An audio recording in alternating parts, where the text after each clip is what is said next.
Okay, a little update on the TS5. TS5. So I changed things around a little bit. I did run some ethanol through it. Didn't get stability until about a whopping 60 milliliters. Like I said before, I didn't have a trap in here, so you can see I have a trap now. I've switched from the original return line, which has the pinch and the wick in there. I may or may not return to that thing if I'm interested to see how it works. It did work, it did return, but without a trap, I think it was causing me some problems where vapor was pushing back up through. So anyway, I went ahead and just decided just keep it simple, go for the simple traditional P-trap down here, all 1/4 inch.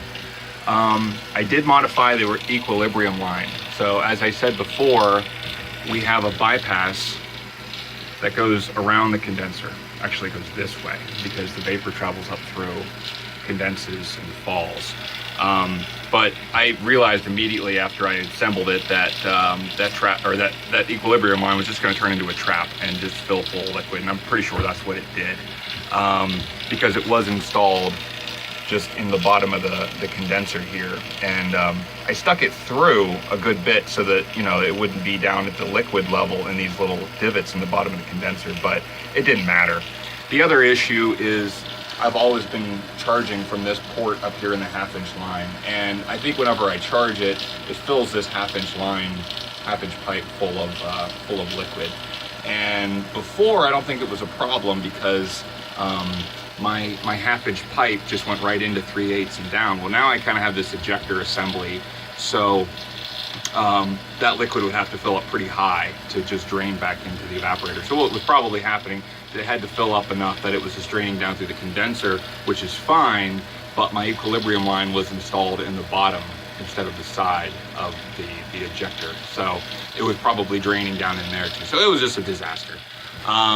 So what I did was I ensured that the equilibrium line has a downward slope so that if any liquid does get in there, it's going to drain out, unless the ejector worked well enough to pull it through, but I seriously doubt that.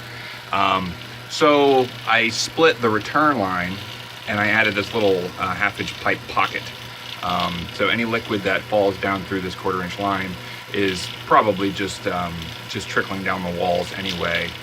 This pocket isn't going to fill up or anything like that. I mean, I expect the liquid level to be, down here somewhere, although I haven't calculated what the liquid height would be for this pressure differential. So then the equilibrium line just pulls off of that vapor space inside of this pocket. And if all goes well, the liquid the vapor that's being displaced by the liquid falling through the condenser will allow that vapor to be burped or vented up through back to the top and recirculated. If the ejector works at all, or aspirator as you referred to it, Nate, then it'll actually create a little more flow and utilize some of that kinetic energy of the vapor, because I believe it's important to conserve that kinetic energy, because the delta T on this thing is dictated by the point at which the flow is sufficient to transfer the 150 joules per second from there up to there. So anyway, in the first 5 minutes of evacuation, I was down to about 140 microns. It's just jumping down below 100 now, so I'm happy with that. I did do some evacuation on this before I cut into it, because I don't like brazing into something that has methanol in it.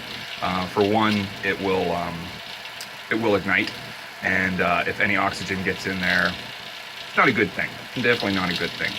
So I pulled a pretty decent vacuum on it with my my crappy single stage pump. That's one of the pumps that I abuse before I get into the better 2-stage pump that can pull it down. So I'd like to get down to as close to 30-35 microns as I can. So I'll probably do a couple of heatings on this. If I get down to about 50 and closing off the valve doesn't cause a tremendous rise in pressure, I'll be satisfied with that. So I'm going to go ahead and insulate these lines, re-insulate them, and package everything back up. You can see that I have several thermocouples installed in this system. The first one is the one I described, which is an inline thermocouple. It just sticks out into the vapor chamber space, into the volume of the space there. The next one in the system would be this one here on top, which just sticks into the vapor volume at the top of the condenser. The next one after that is return line top, which is this one up here, just kind of getting an idea of what the liquid temperatures, an idea, I don't know how accurate it is. And then the next one is return line bottom, which I decided to put in this side of the trap. I probably could have equally put it in that side of the trap, but I don't know how it's going to respond, because this is the first trap I've had in this style of thermosiphon. And then we have our air intake, which just kind of hangs out there in the air. And then we have the discharge air, which doesn't have to be up in that corner. It's just where I've always been putting it, so I want to stay consistent with that. I guess that's all of them, huh? Is that 8 of them? Oh, of course, the 2 in the block down there. So, you gotta make sure those are still in position. They like to wiggle around a little bit. So, okay, thanks.